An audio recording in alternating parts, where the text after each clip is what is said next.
Israel Iran యుద్ధ ప్రభావం వంట గ్యాస్ సరఫరాపై ఏమాత్రం ఉండదంటున్నారు అధికారులు. రాష్ట్ర వ్యాప్తంగా ఎల్పీజీ గ్యాస్ సరఫరా సజావుగానే కొనసాగుతుందని తెలిపారు. ప్రచారాల కారణంగా ఏపీలో సుమారు 30% వరకు అదనంగా ప్యానిక్ బుకింగ్స్ నమోదవుతున్నాయి. అయినప్పటికీ పెరిగిన డిమాండ్కు అనుగుణంగా సరఫరా కొనసాగుతోందని అధికారులు తెలిపారు. అదనపు స్టాక్స్ విషయంలో కూడా ఎలాంటి ఇబ్బందులు లేవని చెబుతున్నారు. ప్రస్తుతం గ్యాస్ సిలిండర్ డెలివరీలు స్మూత్గా కొనసాగుతున్నాయని, ఇప్పటివరకు ఎక్కడా అసాధారణ పరిస్థితులు నమోదు కాలేదని స్పష్టం చేశారు.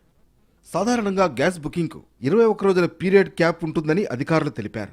అయితే గతంలో పరిస్థితులను బట్టి ఆ గ్యాప్ను 16 రోజులు, 10 రోజులకు తగ్గించిన సందర్భాలు ఉన్నాయని వివరించారు.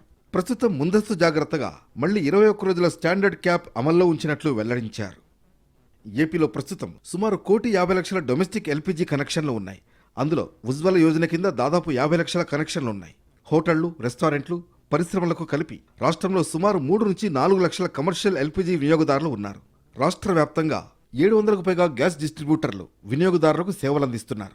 ప్రస్తుతం ఉన్న పరిస్థితుల్లో రాష్ట్ర వ్యాప్తంగా డొమెస్టిక్ గ్యాస్ సరఫరా ఎలాంటి ఆటంకాలు లేకుండా సజావుగా కొనసాగుతోంది. గృహ వినియోగదారుల కోసం గ్యాస్ సిలిండర్ల సరఫరా నిరంతరంగా కొనసాగుతుండగా కమర్షియల్ గ్యాస్ ముందుగా బుక్ చేసిన సిలిండర్లకు డెలివరీలు అందిస్తున్నారు. అయితే ప్రస్తుతం పరిస్థితులను దృష్టిలో ఉంచుకుని కొత్త కమర్షియల్ గ్యాస్ సిలిండర్ల డెలివరీలను తాత్కాలికంగా నిలిపివేశారు. అత్యవసర అవసరాల మేరకు మాత్రమే కమర్షియల్ సరఫరాపై నిర్ణయాలు తీసుకుంటున్నారు.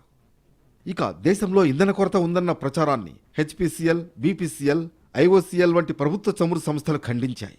సోషల్ మీడియాలో వస్తున్న ఫ్యూయల్ కొరత వార్తలు పూర్తిగా తప్పుదారి పట్టించే ప్రచారమని పేర్కొన్నాయి.